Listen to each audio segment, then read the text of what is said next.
Green Bay Planning Commission. We're going to start with roll call. Chair Lisa Hanson is currently not here. Vice Chair Jacob Miller, present. Alder Jim Hutchinson, present. Commissioner Darius Daniels, Present. Commissioner Ken Ravinsky, Present. Commissioner Emma Fullwelder, Present. and Commissioner Kelsey Alexo. Excused. Excuse. Okay. Cool. Approval of the agenda, of the May 12th, 2025 meeting of the Green Bay Planning Commission. So moved. Second.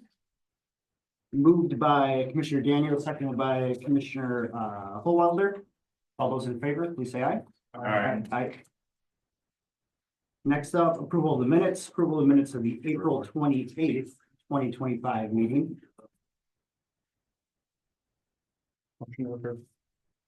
Second. Moved by Commissioner Ravinsky, seconded by Alder Hutchinson. All those in favor, please say aye. Aye. Aye.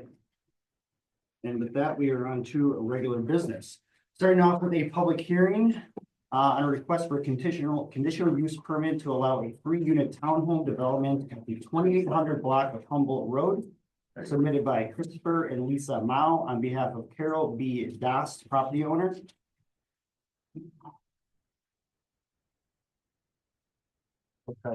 First time.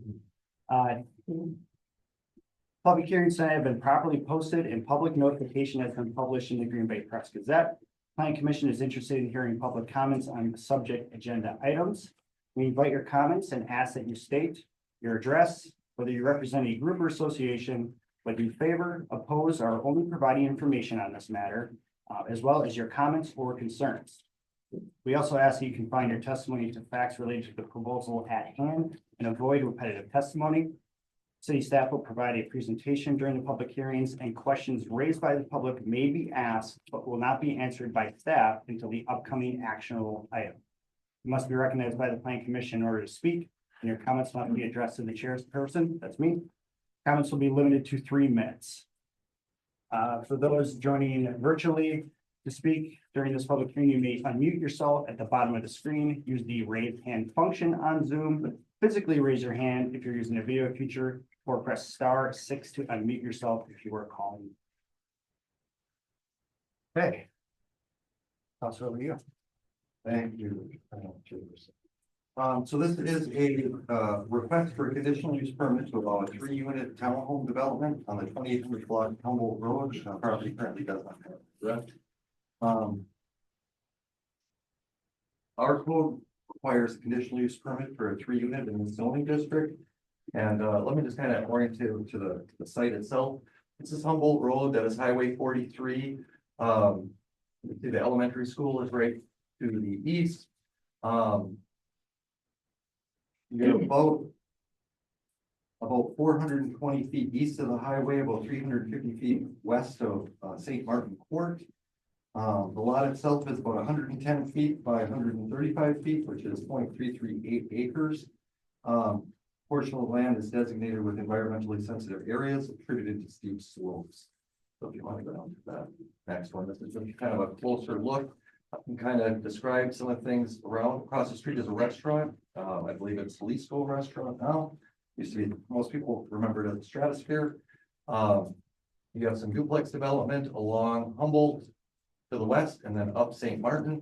And across the street, you have some duplexes, some singles, some city park, and again, elementary school. And then again, to the west is pretty much divided by I-43. Next one, Don. So these are some pictures of the site itself. The top 2 are elevated views, so you kind of see them. The south facing is going to be from the street to the site. So I'll just kind of stand up here quick. This is the site itself. Kind of hard to see with all the tree coverage. And then the image on the right is looking from the neighbor's lot. They graciously allowed us to go onto their lot to take a picture looking north. So this is a view from the street from the east, and that's a view from the west. Next one. Okay, this is the future land use plan. It shows low density residential for pretty much everywhere in that area. If you remember, lower density residential is not a zoning district. It is a recommendation on density, which is 48 units per acre. And then you have that green, which is, parks. We should actually have the school as blue, but they have it as parks. You want to go to the next one? This is a zoning map. So the light yellow is low density residential. You can see across Humboldt Road is a spot of C1 general commercial. That would be where the restaurant is. And then the public institutional is at the park and at the school. There are a couple stars on some certain sites there. That star to the south is actually associated with park properties. The three that are on that side, on the north side of the block, are all expired CUPs for things that happened years ago. And they're no longer valid, but they still show up on our map. I'll go to the next one, John. All right, the petitioner is proposing a 3-unit, 2-story townhome project. As you can see on the left is the elevation, sort of the look of the proposed project. And on the right-hand side is the first floor plan set onto the lot itself. So you'll see the setbacks are 13 feet on both sides, 57 feet to the building wall, not including the patio, which is probably about 6 or 8 feet wide, and then 35 feet from the right-of-way line on Humboldt. The townhomes are proposed to face Humboldt, have a front-loaded garage, single-stall garage, and a 35-foot driveway. I guess if you can go back to the comp plan one, or you can just leave that one up actually. So as I mentioned, the comp plan recommends 4 to 8 units per acre. When we did our consistency analysis, this project comes up at 8.87 or almost 8.9 units per acre. So it is not consistent with the comp plan's recommendation for density. However, state statutes explicitly state that CUPs do not have to be compliant with municipalities' comprehensive plan. That was changed around 2017 with a lot of changes to the state laws. Okay, now if you can, I'll just start with this. So as you all know, there's 7 criteria that need to be reviewed when a conditional use permit is being requested. So in your staff report, all 7 are listed. I'm just going to go over the ones that staff felt was some type of didn't match up completely. So the first one would be the establishment, maintenance, and operation of the conditional use will not be detrimental or endanger public health, safety, or general welfare. As I had mentioned, this, well, I guess I ain't got to it yet, but this lot itself has significant slope changes. So as you can see, these are 1-foot intervals of the white lines. What you see in the green spotted coloration is what Brown County considers an environmentally sensitive area. In this case, due to slope, because the grade is greater than 12%. In this case, we measured it. It's about 30% spots, so it's a pretty steep slope. And you can see the elevation change at its highest on the far eastern side of the site is 744. On the far western, it's 729. So that's about a 14-foot drop across that lot. So there would be substantial modifications to this particular lot. Those, of course, have not yet been submitted. There are basically no developers that are going to do tens of thousands of dollars of engineering work before a use is approved. So you'll see in the conditions, although it's just a public hearing, that is kind of addressed in that. Another condition is the conditional use of exterior architecture and functional plan for the structure will not be injurious to the use of other properties in the immediate vicinity or the surrounding neighborhood. Due to the site constraints associated with the lot itself, the development's density, staff feels may not provide adequate space for suitable functions such as recreational areas or permitted accessory type uses. And that again is going towards that environmentally sensitive area and the size of the building is going to require modifications to the site itself. Adequate measures have been or will be taken to provide ingress and egress to the site to minimize traffic congestion. We looked at that. If you go back to the site plan, John, it is a 3-unit front-loaded townhome. So you will have 3 sets of vehicles backing out onto Humboldt Road. That is not uncommon. The aerial photo, you'll see there's a lot of driveways down Humboldt. Humboldt is not it's not designated for high speeds, 30-mile-per-hour street. Staff kind of looked at this and had thought access would probably be more appropriate if coming from the back of the building rather than the front. However, that would still be 2 driveways over 3, and it would require additional modifications to the lot, which would then affect the environmentally sensitive area even further. And the last one would be the conditional use shall in all other respects conform to applicable regulations for the district in which it is located. All the setbacks are definitely met. If need would be required. So a side yard would be required at 8 feet, they're at 13, a rear yard would be required at 25 feet, they're at 57. The front yard would be an averaging, which is about 35 feet as you go down the block. But as I had mentioned a couple of times before, there is the ESAs there. So there will be substantial modification to the site to get this site plan to work, staff believes. We do think the architectural design of the building is high quality. It's a nice looking product. We are slightly concerned with the increased density over what the comp plan would recommend. We're also a little bit concerned with the ESAs and the building size, and that smaller unit would have less disruption. And also some of that access and maintenance to that rear yard as it is such a steep slope. However, the project itself is not out of line with the context of a low density residential development, a little bit more dense, but not drastically. And again, staff is technically have staff not reviewing that. The lot is challenging as well, but it can be engineered to work.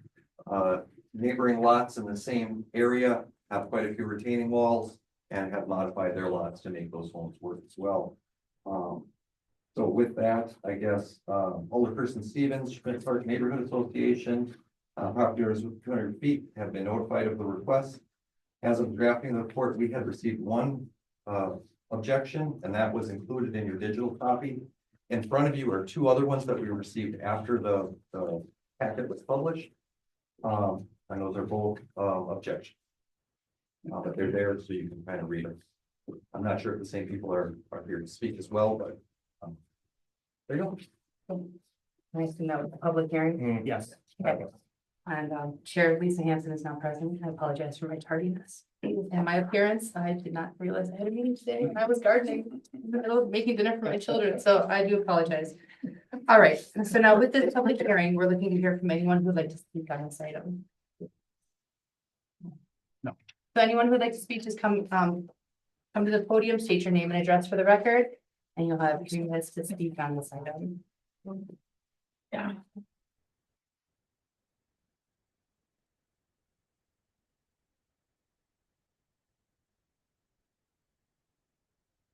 Okay. My name is Rick Jerry. I'm the president of the Schmidt Park Neighborhood Association. I'm a former sheriff's deputy. I am a former deputy U.S. Marshal. Former private investigator, worked for a law firm of Cohn, Grant, Crooks and Perrins, blah, blah, blah. But anyway, Address. my address is 1005 St. Charles Drive. I am probably one of the most observant people you will see. And what happens is Humboldt Road is a racetrack. 24/7, 365. It's a racetrack. You may have a 30-mile-an-hour speed limit. The last time I saw somebody driving 30 miles an hour was a kid on a skateboard. Kids going to and from Baird School, skateboards, bicycles, rollerblades, roller skates. They don't look. And there are people flying through there. Somebody's going to die. In fact, somebody has already died. And this was many years ago. Somebody coming out of that very lot. So I am afraid of that very thing caused by that very lot, when that was the overflow lot for the Stratosphere. The gentleman who came down with Stadium View Sports Bar was in that parking lot when it was the overflow lot for the Stratosphere with his fiance. It went over. And she died. So I asked the city planner over here, what's the composition of the soil over there? The composition of the soil over there is sand. Pretty much that whole area is sand. And before 43 went through Baird's Creek, everything around there is sand. So you're going to say that that can all be retrofitted? I don't think so. So my objections are, you've got kids that don't think beyond the point of their nose, it's all fun and games. Somebody else is gonna die between the racetrack, the soil conditions, and oh, we're gonna spend $1.98 and make everything better. So I thank you for your consideration, but it's not worth it. Thank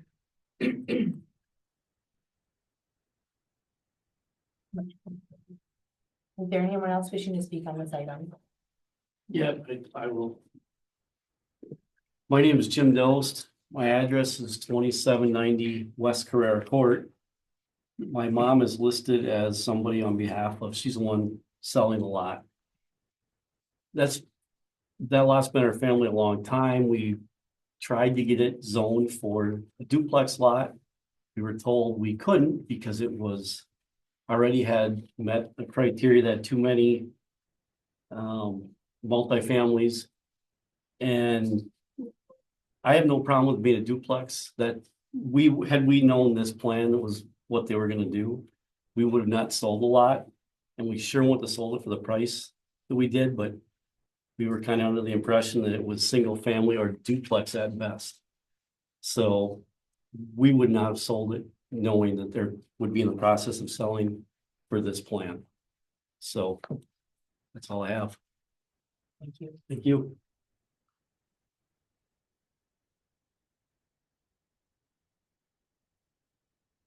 Good evening, members of the Plan Commission. My name is Jason Scompers. I live at 1006 Mount Mary Drive.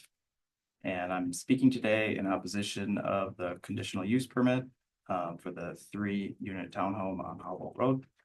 I believe this proposal conflicts with our community's vision in the following ways. First, the development exceeds the density recommendations. May we state here that it's higher by approximately 11%. My research shows that the lot directly to the east of that is a larger lot that has 2 units, 2 bedrooms each, and we are talking about putting 9 bedrooms on this lot in question. And the lot next to it also has a circular driveway, allowing easy entrance and exit to Humboldt Road. Second, I think the site's terrain makes it problematic. And David Buck went over that. And then third, I think that just the practical functionality of this development is limited. The steep yard will propose problems for the residents that live there and the building.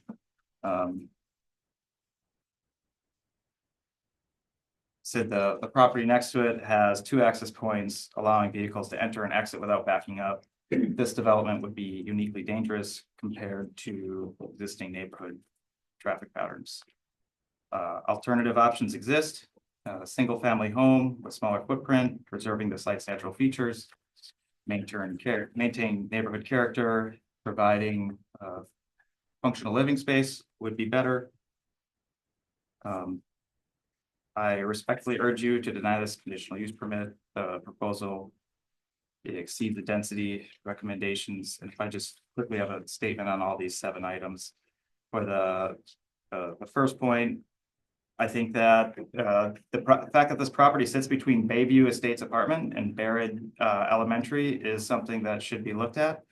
My kids are going to go to school at Barrett Elementary, and I don't want them to have to deal with a tragedy because there was cars being flipped so somebody could get to work and somebody was injured going to their apartment.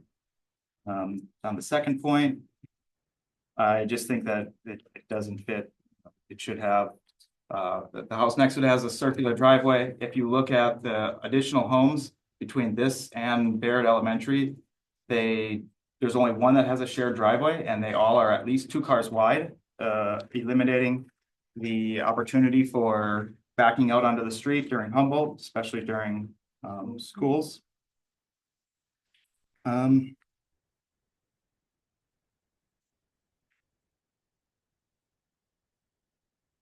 I think again, as far as I'm concerned, thank you. Thank you.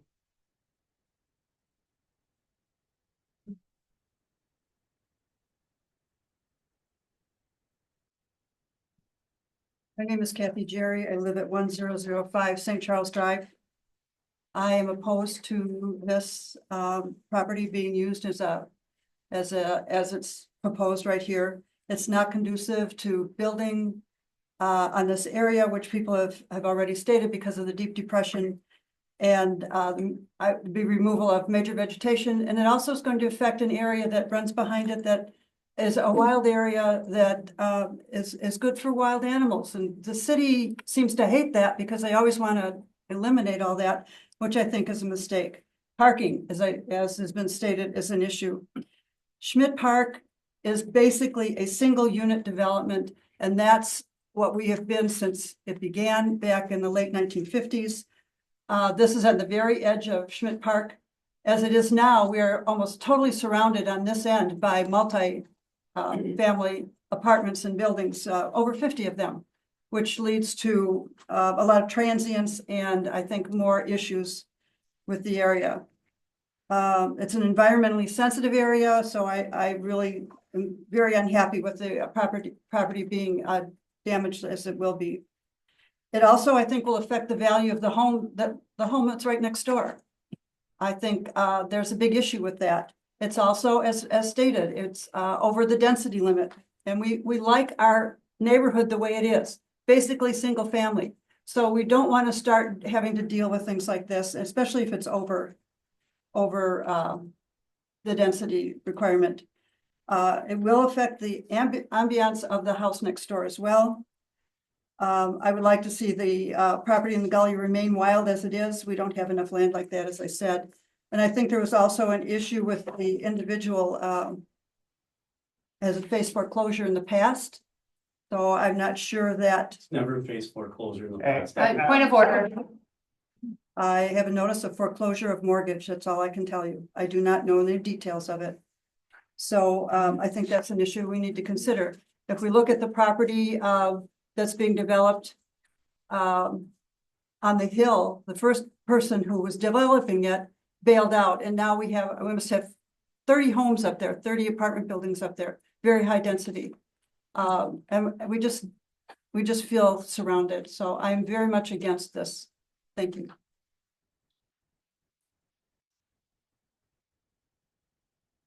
Hi, I'm Michelle Nguyen. I own the lot directly to the right and share the lot line, the one that has the horseshoe driveway. You'll see the horseshoe driveway also across from the restaurant. And that's because if you look to the left, there's a bridge with a curve, and it is a very fast moving road. So we put that horseshoe driveway in because it is a really busy road.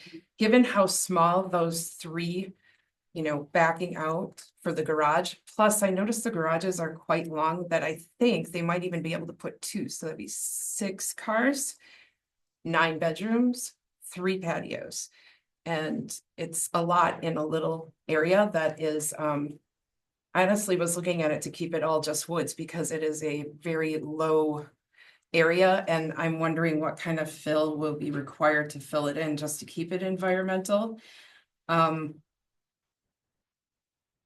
So there's a big blind spot when you're coming over the highway. That's why there's a horseshoe driveway on either side, because you can't really see when you're backing out. So to have 3 of them so close, that would probably be a problem. The lot has been in the Dose family for many, many generations. What you may not know is that this is where their farm originally used to be, and it's been passed down for generations. So I'm requesting that when I look at the picture, I feel like the lot lines may not be quite accurate. So I'm requesting that if this is built with only 13 feet on either side, that this should be professionally surveyed so that we can see exactly where it is, with where they're going to put it. It is a huge drop off, so say, but that's why I didn't buy it, because there was no way I could build on something that would need that much fill. Are there any requirements for the fill that goes in there, like what kind of soil or fill are they gonna be able to use on that big sandy lot? I think that hit all my points because you've already done all the others. Thank you.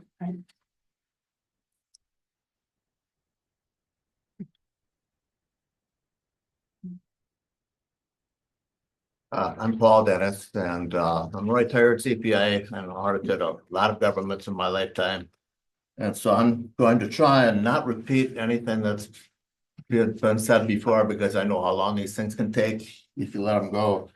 Can we get your address for the So, record, but just a please? few things. I learned that I Sir. live at 631 Dose Court, which is Sure. That's. Oh, did you? Oh, sorry. Adjacent. Oh, okay. Oh, it's 6, oh, he was just in the middle of it. yeah, adjacent to the lot in question here. And now I understand that this was established about 40 years ago by the Dost family. And residential one was requested, and it stayed that way. And a little over 25 years ago, Gail and I purchased our home from Jimmy's mom and dad, who developed the property. One of the nicest things about this area, Schmidt Park, and particularly this lot, is that it's heavily wooded and it's quiet and for the most part, and also secluded. And I mean, if we were to put 3 driveways in the front of this lot and then a large structure with 9 bedrooms and 3 patios behind it, I think what we'd be doing is replacing 100-year-old trees with concrete. And it just doesn't fit the neighborhood. It doesn't fit the lot. The lot is really best suited for a smaller residential single-family home. And David Buck, in his summary, I think, has laid that out for you pretty well, actually. Not only is it surrounded by single-family residential homes, the comprehensive plan, the 2022 Smart Growth Plan, recommended R1 for this property. And that's pretty hot off the presses when you think about things. So 2022, and David calculated the density at 8.87 units per acre, which is in excess of the 4 to 8. Now, it's interesting, it's 11% more than the high range. If you just take the middle range, 6th, and calculate it again, we're 48% higher than what was recommended in the Smart Growth Plan. So I really don't think this fits the property. And I second the issue is about the kids, and the blind spot coming over I-43 is a real problem, especially if someone would back out of the driveway. They'd never know what hit them. They're moving along quickly. I completely agree with that. I wanted to just briefly say on page 2 of David Buck's summary here, the 7 standards that you have in your zoning ordinance, number 1, 4, and 7, it's difficult to say anything about those because we don't have the information. We don't know what modifications need to be made. We don't know what the drainage will be. We don't know what the impact on the environment would be. We do have a pretty good idea that if you replaced a heavily wooded lot with a complete concrete area, you would have to use a little common sense, but I can tell you it's definitely going to impact our property value. Third time is up. Yeah. Okay, thank you. Thank you. That was it.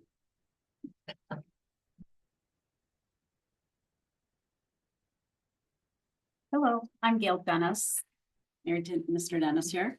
Address same, 631 Dose Court. And as Paula said, we have lived there for the last 25 years. We have paid annually anywhere between $10,000 and $12,000 a year in taxes. We have invested hundreds of thousands of dollars into this property since we've bought it over 25 years. We have maintained the property. We've updated the property. We have done our best to maintain the integrity of Schmidt Park, which is a park. It is a park-like atmosphere, and that's how we want it to remain. The replacement cost for our home is over $2 million. We have raised 7 children in that home. We have a viewpoint that our thoughts that we have for this should be weighed more heavily than somebody that has applied for a $350 permit. They have no invested interest other than $350 into this. And we have been taxpayers for 25 years and have invested a lot into it. And we should have our viewpoints for myself, the other neighbors, the neighborhood association who have lived there and invested into Schmidt Park should have a higher weight than somebody that's trying to develop it.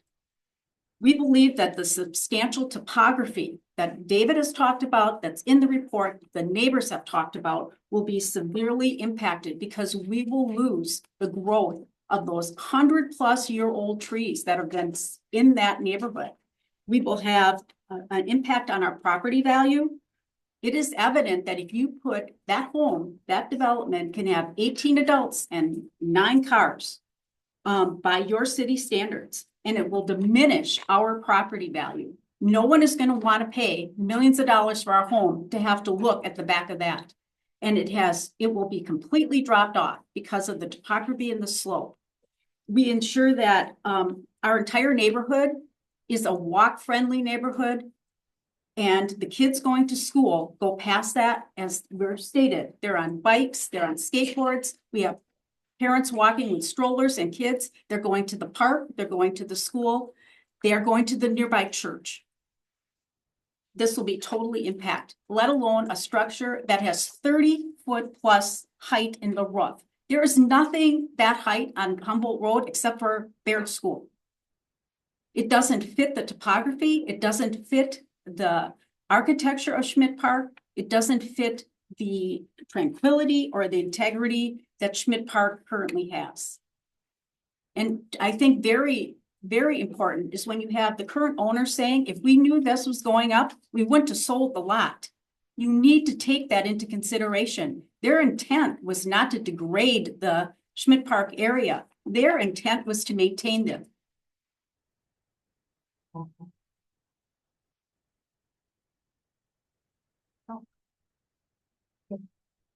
Okay, I'm Donna King and it's 1220 St. Lawrence Drive.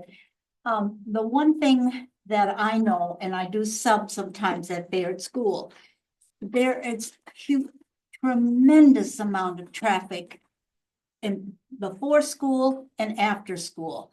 And I mean, it's up and down that whole road, the road constantly. And to be able to have all those cars that they're saying and backing out, I can't even get up there sometimes, onto Humboldt Road during those times. So to me, that was another thing that has never been brought up, but that traffic for the picking up the kids, bringing them there is tremendous. Okay, that's all. Thank you. Is there anyone else wishing to speak on this item? I can just do it That's here. fine.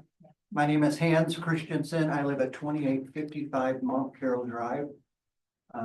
I am not a lobbyist and I'm here to oppose this development. My opposition is not for the sake of development. It's fundamentally, if you look at the design, it's a slab. You've got 3 townhouses there. We have to live in a climate that requires 4 different seasons of clothes. Fundamentally, where are you going to store all the stuff that you have? There's no basement in this development. We hear a lot from the city council about green space. There is absolutely minimal green space for children if they occupy this to play safely. So I think that I'm not opposed to development for the sake of development. I'm opposed to this design. Again, fundamentally for the green space, the fact that it's limited storage. And the question has not been answered to me from an engineering standpoint is how is that water going to be pumped back up? And it's going to take one failure of that pump, if that has to be pumped back up, to destroy a property that's probably one of the most beautiful properties in Schmidt Park that's owned by the couple that you just heard from, Paul and Kathy, Paul and Cal. So I hope you deny this request. Thank you. Is there anyone else wishing to speak on this item?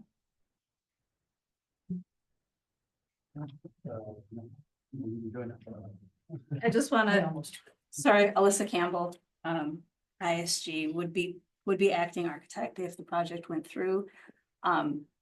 So I live in 702 Wisconsin Street in De Pere, not in that neighborhood, at all.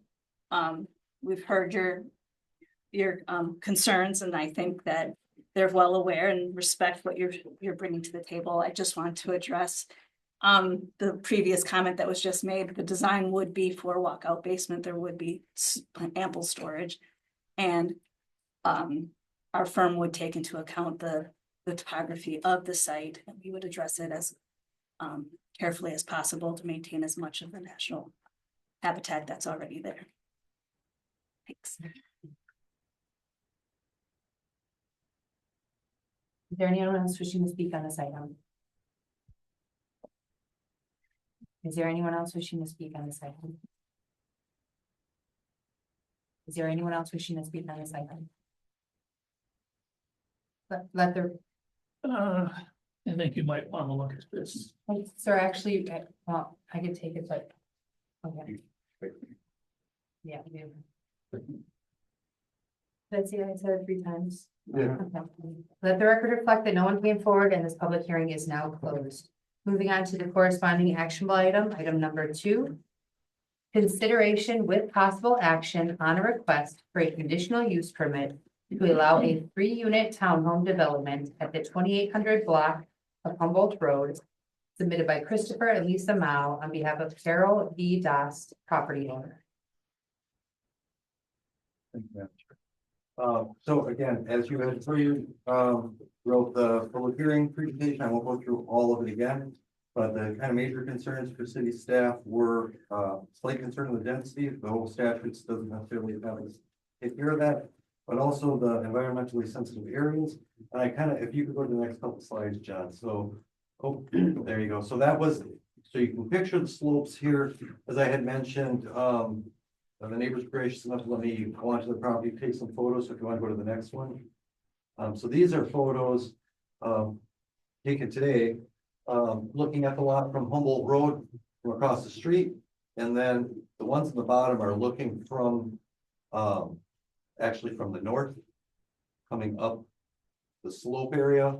Or no, these are looking down to the north. The next slide, there you go. These are from the south, looking up, so you can see the steep slope and the heavy vegetation. But again, that is an environmentally sensitive area,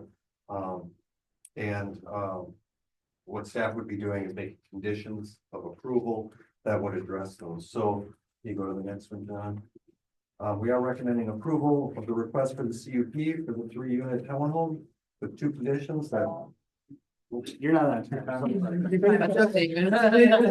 Access in the form of steps is provided to the rear yard or northern portion of the property with more level ground from each dwelling unit or from a common accessible to all the dwelling units. So that again, this is for accessory use, storage, play area.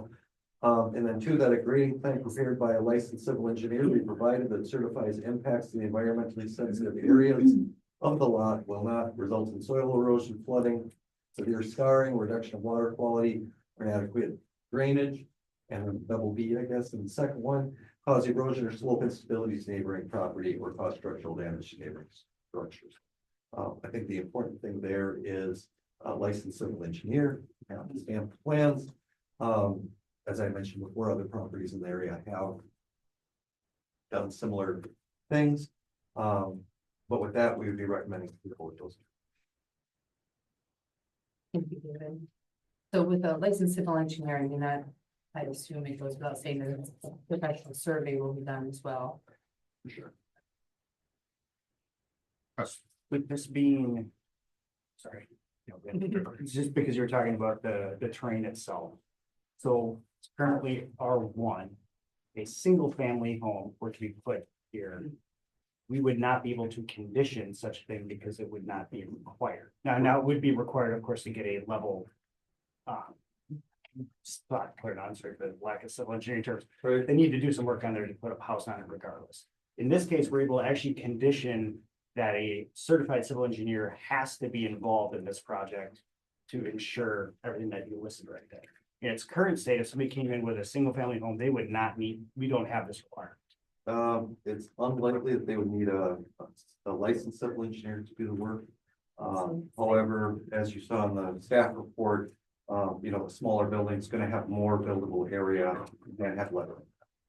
But a similar sized building that was a single family could potentially take up the same footprint, but not have the requirement. What I'm trying to get across here is we're actually increasing the standard here by requesting a civil engineer to be involved, whereas without this, it wouldn't necessarily need to happen. Well, not necessarily, although I don't know exactly. It all depends on where they're placing it and how much impact staff will have on the ESA. So that is a staff decision. It'd be a public works decision, and that would come through, site plans and building permits were applied for.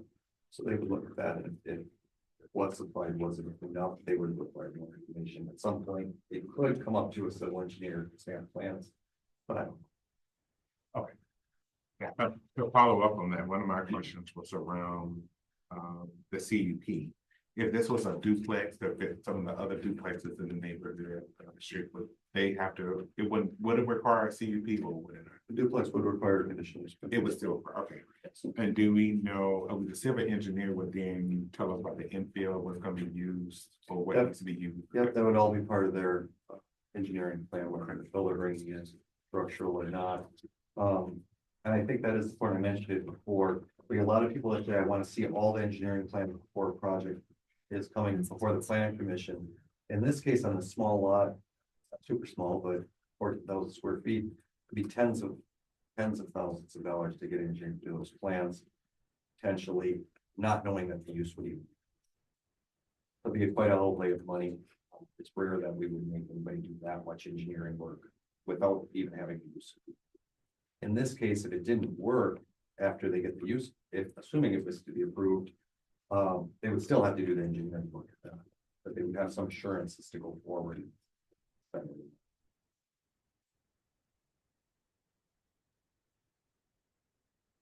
And so as far as parking, because I know 3 bedrooms per unit. I'm hearing the number 18. I'm not sure where 18. I feel like. I mean, you could have a large family who can either host. Right. Because how many cars fit out in one fits in the garage and 2 fit in the trailer? Correct. It would be you'd have 3 cars stalls per unit. 2 outside, 1 inside.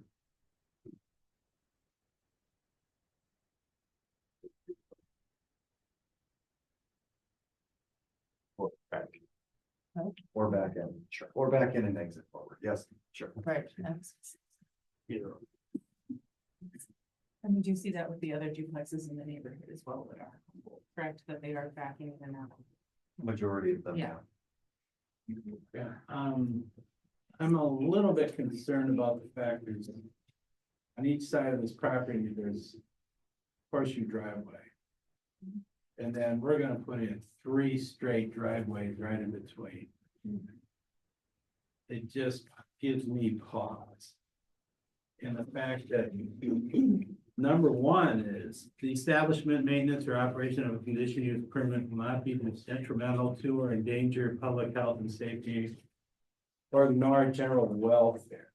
And we've had testimony that contradicts that directly regarding safety, ingress, egress on that street. How does the staff feel about that? I mean, It was a concern for staff as well. We talked about quite extensively about doing rear loaded, requiring a rear loaded, so you would enter and go into the back of the property. But in our analysis of that, you would still have 2 driveways, usually one going in and one going out. And you'd have considerable stacking in that rear area, which then would impact the slope of the ESAs even further. So code does allow, city code allows you to have driveways, 3 for a triplex, 2 for a duplex, for a single. So, you know, in that respect, we didn't go any further into that. okay, well, I'm wondering, have we looked at order of magnitude of traffic there? I mean, how many cars use that daily? It's, we're hearing that there's a lot of traffic. And I'm just having a real problem getting by the first one. I spoke to the traffic engineer, he did say that Humboldt Road was designed to take the traffic that's there and more. Okay. So, yeah, I mean, yeah, I'm not a traffic engineer, but beyond that, that was, right. there's we didn't do any people traffic nearby, counts or so anything. We know in the morning and the afternoon, there's gonna be moments of tremendous traffic. We just know that. Every school. Yeah. Yeah. And I'm referring specifically to this, all we have is the plan view and the three, that's all we have at this time. And now we're having to lock out basements, which kind of tells me, why not drive around and park in the back? Yeah, that was, might be a little bit of a change. I think the original, the application had slab in the application. Oh, it did? Okay, so it's an ongoing design process. But do we have enough information to make a call on this? I know we're not gonna get a design at this point, because you don't even know if you can do it. But am I being unrealistic that we may not have enough information at this point to make sure this is gonna be safe? I guess that's your judgment call. Okay, thanks. As a commissioner, staff feels comfortable that 3 more driveways on that part of Humboldt Road would not cause a major traffic. Okay, Um, Again, it is 30-mile-an-hour design speed. I understand people go faster than that on roads, but they're not supposed to. But Jim, it almost seems like every time we get a development, traffic is always an issue that comes up and. Yeah, I'm just, it is, and I always am particular, okay, what's nearby, and if Yeah. it's just a stretch of road, okay, that's one thing. But if there's a school and there's a bridge and curve and hill. we can set up, I mean, every development, the pop out, the new pop on the east side. I'm just But, saying. I mean, I think- That always comes up and it never, But even if you think about 9 cars, those 9, let's say there are there are 9 cars there, are those 9 cars all leaving at the same time? and that's speculation too. Right. I'm a townhome person, as we talked about earlier. This is something I would buy. I only have 1 car. But I know we can't get into speculation of who's gonna purchase who's gonna live there. I mean, that's conjecture. We can't get into the commission. Yeah, that's not my purview. That's staff to do that recommendation. That's kind of worst case. It is, that's worst case scenario. Absolutely. The traffic engineer did mention as well, that this stretch of roadway does have multimodal use, so there are sidewalks. A lot of developments don't have sidewalks whatsoever, which takes some of that potential conflict areas. Can't remember his exact word. Does this have that? This It does. oh, okay. They do have sidewalks.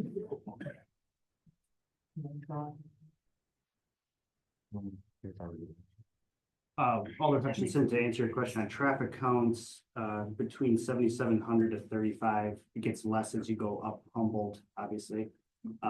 University For what, per day? per day. University is closer to 20,000, 17 to 20,000 by comparison. So I would say it's one of the more heavily traveled, primarily residential roads, but once you get past, the park, Laverne, it looks like it drops off considerably.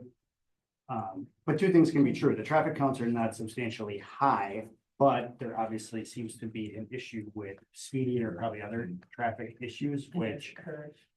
So the traffic counts may not be enough to pressure Public Works to make any, I guess, judgment on it.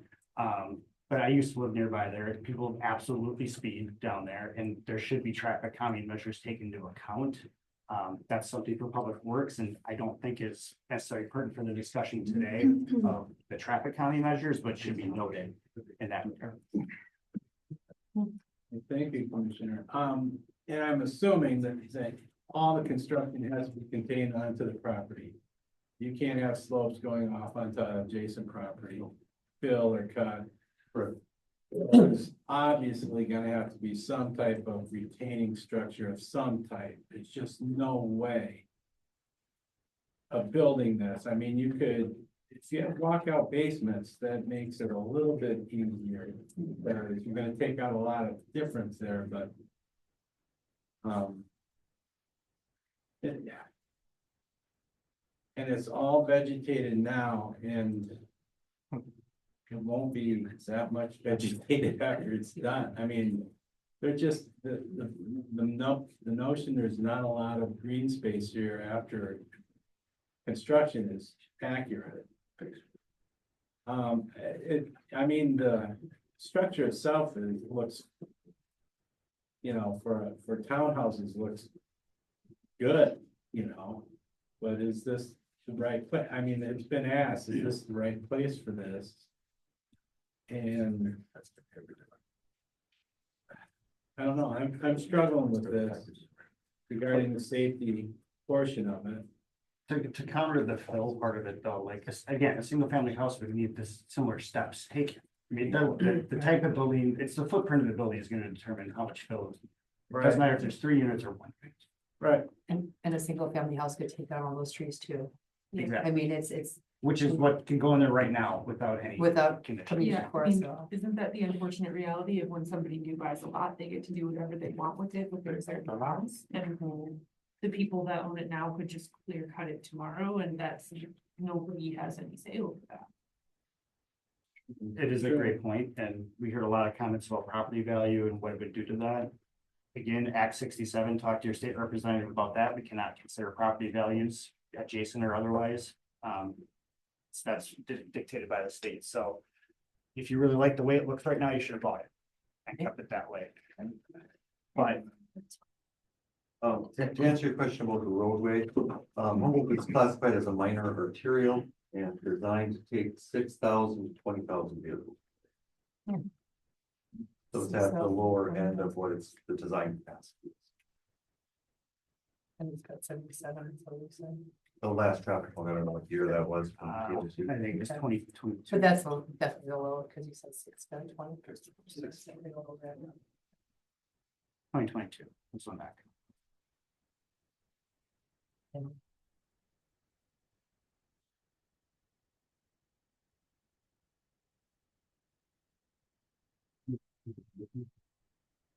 He had things that.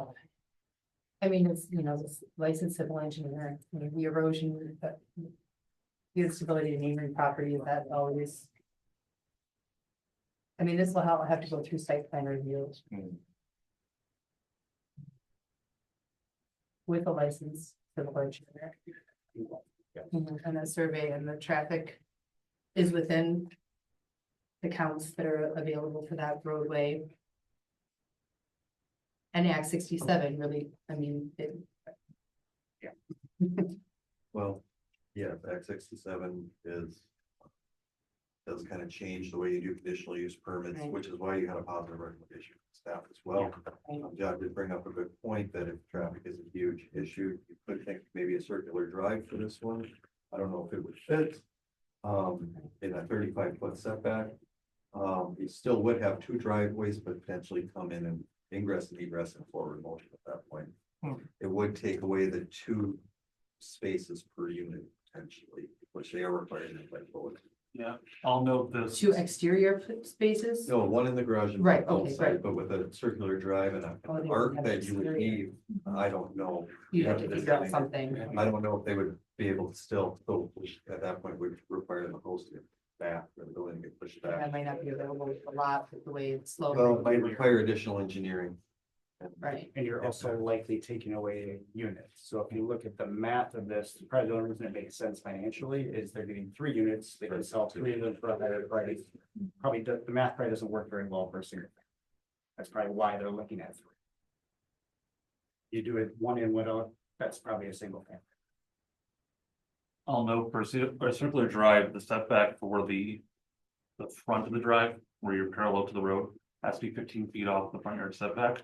Your drive has to be a minimum of 8 feet wide, and you need to have a 15-foot stall. So it'd be 38 feet or so if you did it just right to allow for a circular drive on site. And So with that, their horseshoe that's already there, it'd be farther back than that. actually, Yeah, that's a lot.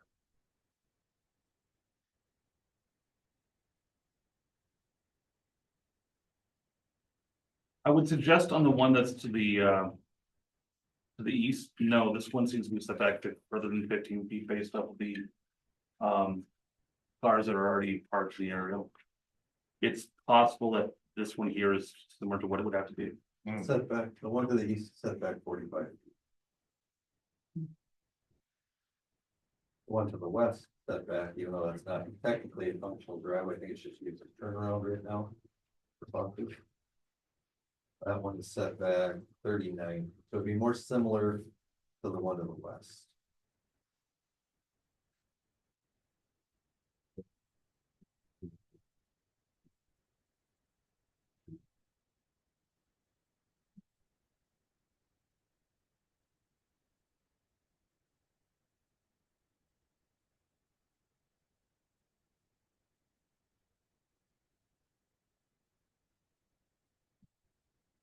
Are there questions for staff?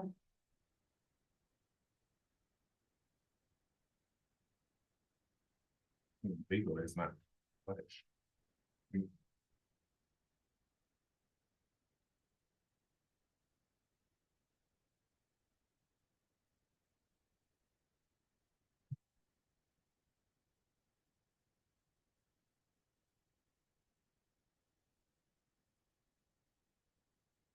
I don't know. I mean, I understand that traffic is unfortunate sometimes, but I feel like you encounter traffic anywhere.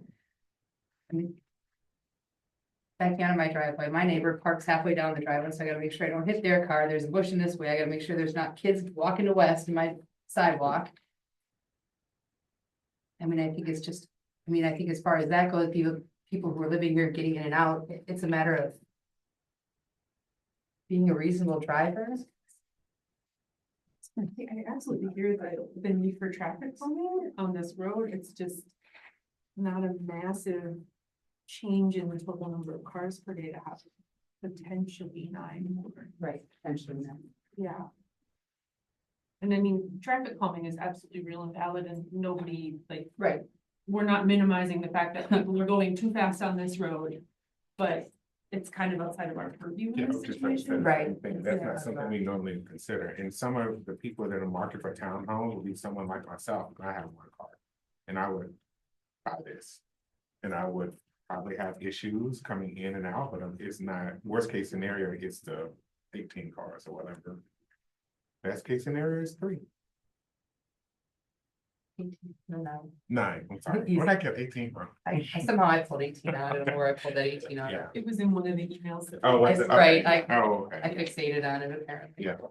Again, it's not something we can bring it up, but it's not Right. something we should actually consider. No. And it's falling in all of the setbacks. We don't have any issues with setbacks or anything like that, and the engineer, obviously an engineer is gonna take this through the site plan process. Yeah.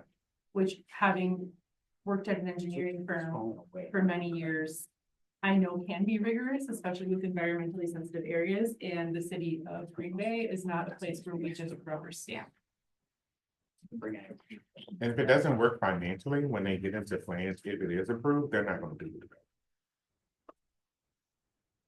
With the infield and all the things that, Oh, even once they start. Once they doing the start, engineering. Yeah, once they start engineering.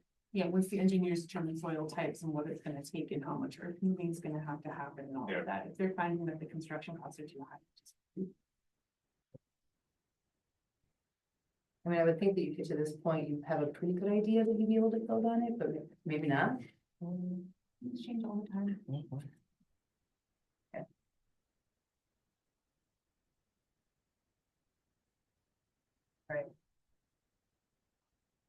I am going to make a motion to deny for 2 reasons. It is above density. Normally I'm all for it. I don't think this is the exact place. The 3 drives on there, I think is too much. A circle drive, I think is preferential. We can't condition that in this particular case, because I think if you look at changes, the type of building they're gonna build. I know it was against my normal colors here, but I just, this one is, it's got 2 strikes and I think about almost a third on it, so. I'm going against my usual grain and I'm gonna motion to deny. Second.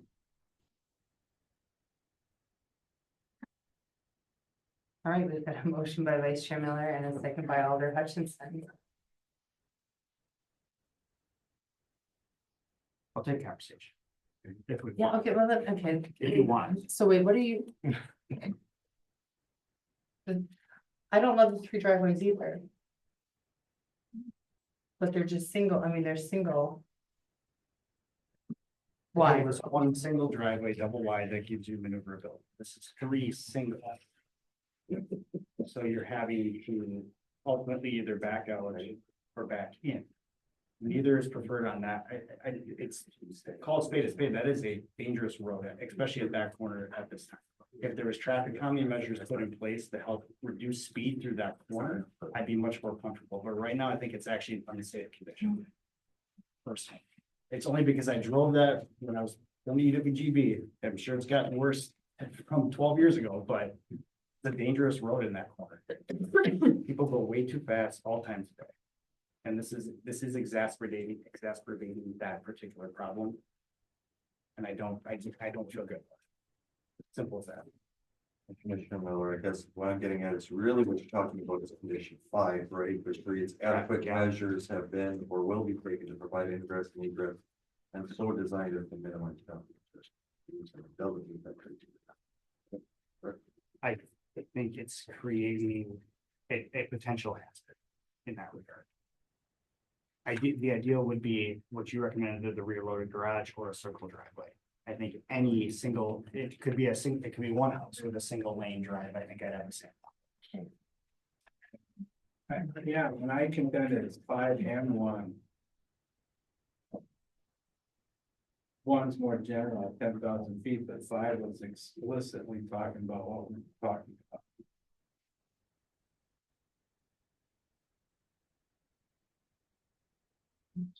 And if you read the staff comments, they had that same feeling that you expressed, and I agree with it. And what we heard. So I think, well, I'm kind of similar wavelength here. Yeah, but then Jim, to add to that, what made staff approve versus denying like they have did some Right. programs, and projects that come up. And I'm not an expert on any of this, I just have the time I've been on the planning commission, but I have a hard time going against staff when it comes to what they do every day. Right. And so do I. Yeah. I agree with you. A good point. We have fixed it. Yeah, Yeah, we're giving our recommendation to you and then you bring those forward. But you probably consider more things than we considered in the short amount of time you had to pack. Try to give them to you all. Right. You have the ability to deny this. I mean, as staff, we looked at it. Because there are certain provisions that need to be met, right? We went through the 1 through 7 and there were ones we did not like. And we put those provisions on there. To move forward with approval, but we had a deep discussion on approval or denial and how we should word that, so. I think whatever this plan commission does is appropriate.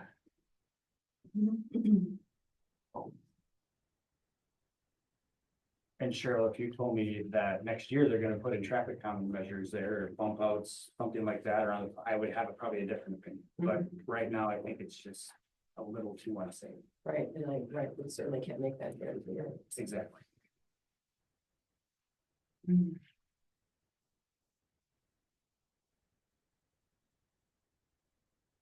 well, we do have a motion and a second. If we don't have further discussion, I can go ahead with the vote and see how that goes. I have a feeling it'll be split. We can just do. All right. Like roll call. Yeah. Oh, individual, all right. Oh, man, all right. You want me to do that? Sure, go ahead. Can you restate the motion, please? So it's just a flat denial. So I would be, you're in. So A is agreeing denial, Agree with the. a nay Okay, We're right. just disagreeing with that. Right. What I got down, Commissioner Miller, is that, you're motioning denial due to, topographical issues, which would be a violation of the first standard. Are you talking about the lot itself? Yep. I, Drive, I don't have an issue with that aspect. what's that, Jim? That was me. That was, okay. Yeah. That was me. Too many driveways causing number 5 to be. Too many affected. single lane driveways that require a backing motion either on the way in or the way. out. And then I'll that boil single it down. family would be more appropriate to. Is a single, I mean, I wish we could provision single family to have the back or the rear or the circle, but I know we can't, but this is what's in front of us. I'm like asking. for that. So there you go. That's the. Well, Based on those items. So denial. So I is bringing denial. Right, and I will start with Alder Hutchinson, Aye. Commissioner Fullwiler, Nay. Commissioner Levinsky, Aye. Commissioner Daniels, Nay. Commissioner Miller. Aye. And Chairperson. Well, I was gonna be difficult and say nay. And that's 3 and 3. I mean, right, that's 3 and 3. So now what? Then we talk more about it. We do some more talking? That's motion. That one. I have a hard time. Those 3 drivers are the only. I think, and I can't say no just because of that. So I'll start here, I'll give another motion, this time to approve requiring either the stated. How'd you put it, David, here? For the drive, the back. Oh, that you would either have rear loaded garages with a one-way ingress and egress or front loaded. With a circle drive. I would motion for approval with that added to the conditions. Now, keeping in mind, this will probably follow up their plan. For 3, Right. but that's the only way I'm comfortable with leaving ingress and egress on. I feel like that's the best middle of the road here, to be honest. Yeah. Like. I would prefer to not, I would really prefer not to blow up somebody's entire project, especially when I'm looking at this and I do believe it's a good project. I do believe it will be a value added to this neighborhood for the society. But I really don't want. Yeah. Point of I order. really Don't want to be in a situation where we're creating hazards for children or potentially the residents that live here. I don't want people backing out on the road and getting.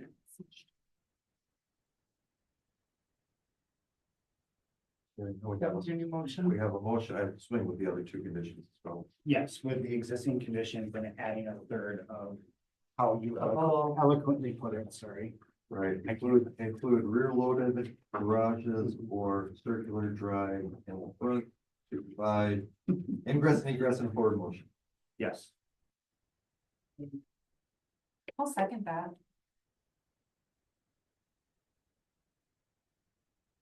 Okay, so we've got a motion by Vice Chair Miller with a second by Commissioner Fullwilder. Forces them to get creative on it. They'll have to find a way to make it work if they want to make it work and put a lot of money into it in process.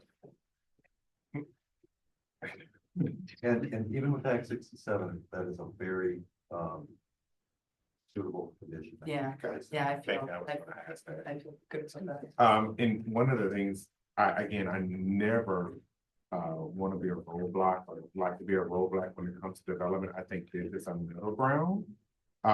And Vice Chair Finley, you said this earlier, if the people were that concerned with the lot, they could have bought it when it was up for sale. But I do think this is middle. I hate the, just don't like blowing up development plans as well, because I looked at this and said, I would be a person that would buy one of these if I was in the market, so. For that, hopefully it doesn't blow their plans up, but I would be in support of this. this, amendment, not amendment, With your additional with the additional, as long as it's not, condition. as long as it's legally. Yep. Okay, just to be clear, when you say rear loading, you mean in the back of the building? Behind the building. You're like Okay, drive not behind. driving backwards off the road. No, it would be, you go behind the building. and Okay. you would- Gotcha. Any further discussion? Can I go ahead with the regular vote? Alright. All those in favor? Aye. Any opposed? Nay. Here, no? Okay, got 5 yay, 1 nay. And that'll go to city council for May 20.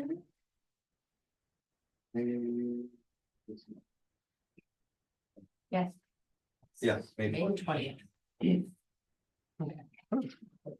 Moving on to item number 3, which is a public hearing. And the public hearing has been properly posted in public notification. Oh, we did that at the beginning. All you have to do is. For that. We'll catch you. Okay. Okay, so we'll now open the public hearing on item number 3. Public hearing on a request to amend section 30-5 relating to general sign standards submitted by the City of Green Bay Community and Economic Development Department. Thank you, Chair. So in the past few months, we were requested to look into sign policy as far as when folks who are submitting in petitions for signage to shore up that timeline when folks bring it forth. I'm gonna give you a sign permit process template out here as far as what happened. Typically, we'll put forward a sign permit, and most of the time, a staff member, myself or somebody else, can take care of the sign because there's an extra additional permits that are required with this part of it. But sometimes you need to have electrical approvals. Sometimes a process has to go to landmark, and sometimes you need to have a full harmless agreement for signs that go out into the right of way. You can go more downtown the other side. You have no setbacks. And that can lead to delays because that part of the process right now goes on to DPW. And it's just not a one-stop shop. So Alder Johnson was looking for ways to make that process quicker. And so with that, offered up language to allow the full harmless agreement to go and be taken care of by the zoning administrator or their designee, rather than going to DPW. And with that, there's a code change that's involved that gives some additional language to the existing chapter 30 code. So what you're seeing here is the existing code states that all signs, except for the exempt signs, have to have a site plan with sign details. The additional language notes that there'd be a full harmless agreement if necessary, and that with that, the zoning administrator or the designee would at that point take care of the process for the full harmless agreement. All right. One-stop shop. We have one person that's been champion that sign permit process through the process between the parties. There used to get held up. Good. It's a different thing. Excellent. Is it a good thing, Jeff? Oh, yeah, no, it is a good thing. Good thing. All right, is there anyone who'd like to speak on this item? She come there for the easy. Right, is there anyone else wishing to speak? I got here in time. Is there anyone wishing to speak? Let the record reflect that no one came forward and this public hearing is now closed. Moving on to the corresponding actionable item, item number 4. Consideration with possible action on the request to amend section 30-5 relating to general sign standards submitted by the City of Green Bay Community and Economic Development Department. We think that language makes sense. I think you should recommend approval. Excellent. You said it. I did. I'm entertaining that second. Second.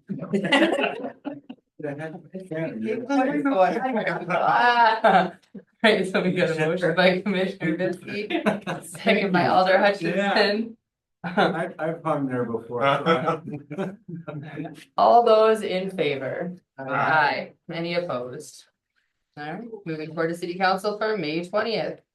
Informational, Director's report. City council, of this meeting, all of our agenda items passed, positive development, by the second reading, so that's done, and then the Valentine Farm, actually, they had a couple of changes to the PUD. One, we just gave an extension to the length of time to build that, the bathroom, I think. Or they 18 months. 24 months, we went to 2 years, right? And then did we define special events that are gonna be on the site? Ability to allow up to 12 adult day camps, up to 25 people a year. Right, so for like, I know there's a lot of educational classes that they have and that, so, and that actually passed on a first and final, so they won't have to come back. for a Oh, second. nice. Okay. So that went through, and then you have your development tracker of all the things we're working on, and if you have any questions, I'm sure. I was very curious around the Valentine Farm, so about a week and a half ago, I just went there, unannounced, just drove through. Just wanted to see what it was, I didn't hear any ghosts. And it was at dusk, it was like probably 7. I haven't seen their. Yeah, I went to see what it looked like, I just drove through and they weren't there, but it was someone, he said he worked for the city, he had a mustache that curled up. Oh, yeah, Will Peters. Yeah, him and his wife were there doing their garden. I just wanted to see what it was. I just wanted to see it. And it was, I didn't do anything, but it was after me. But and they said, oh, they're gonna start selling their eggs tomorrow. I'm like, I don't know, but at least I just wanted to see. You know, Rocky used to drink a lot.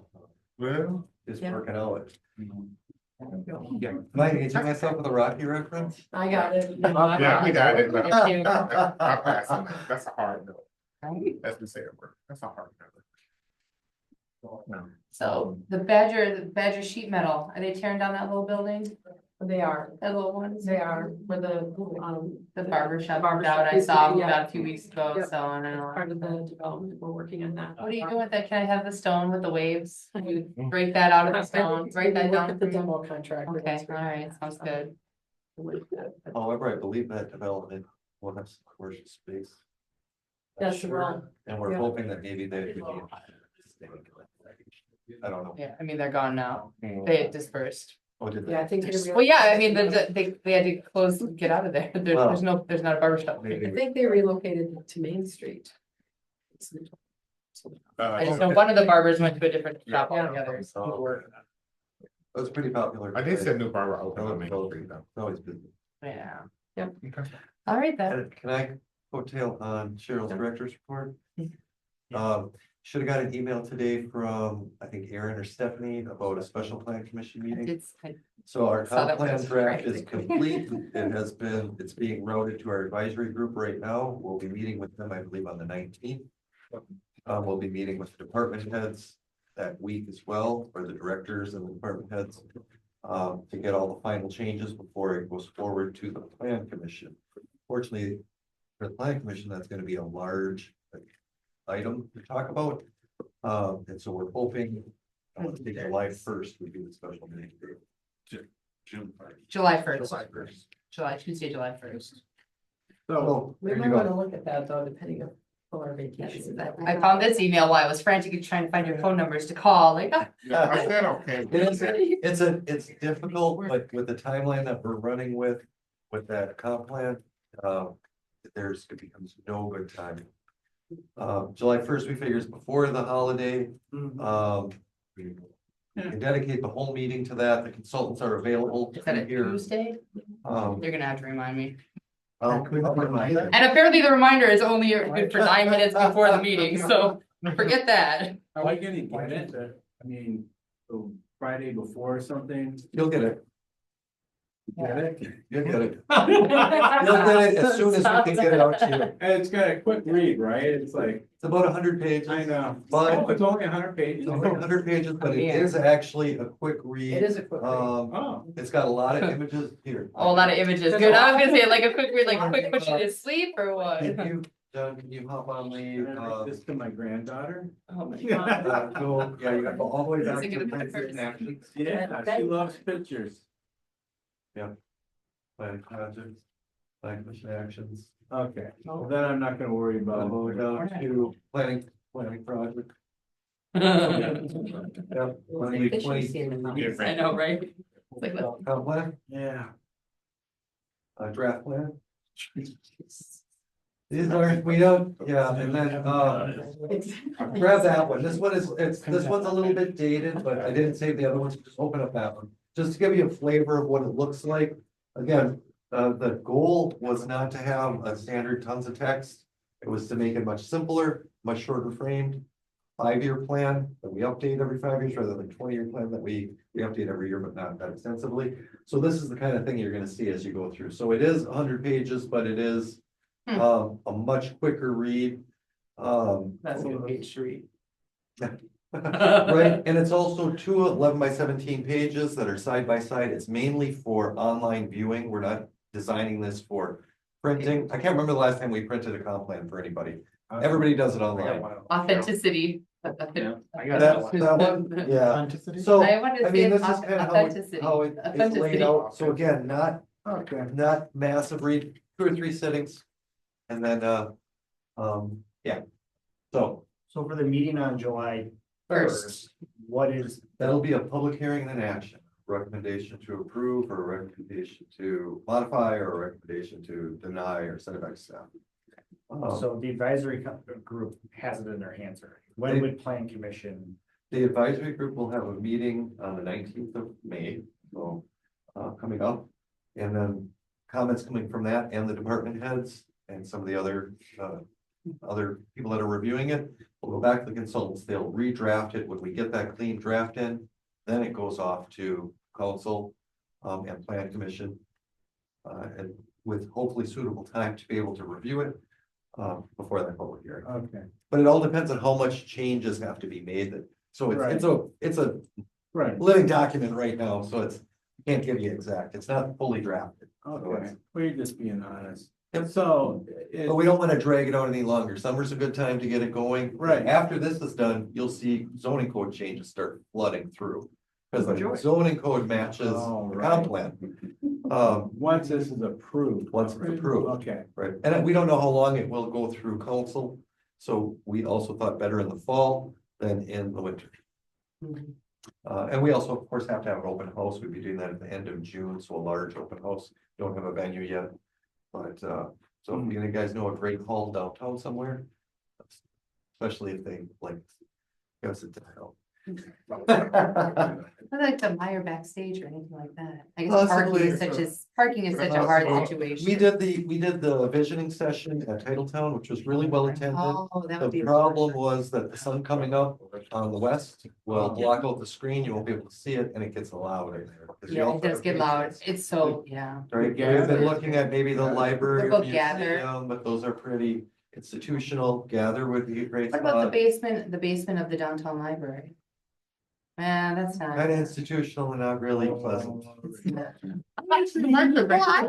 What again, Did you baby brain meetings and mom Still meetings to be there? Like, determined, we got people on it looking for a good spot. Let's do light park, put out a tent. We just gotta read it. Right, that can be dangerous. We did some of those for our Oh my initial 90-degree, 99-degree weather. You'll have to vary it. Ironically, those were one of the best attended neighborhood meetings. we've had. But everybody was just, I was wiping my forehead. every You 5 know, seconds. light park, just put a tent, put a big old tent out there with some chairs and go ahead. Wait, Food sorry, truck, Cheryl, this might be out of your, this might be more parks. Wasn't there improvements coming to a light park, like an actual band or a band shell, Amphitheater. a pavilion? Yes, I believe we funding on that, but I know it's not gonna help Improvements. this meeting, but it Yep. reminded me. yes, So is the that answer is yes. Stuff and things. coming sooner or is it?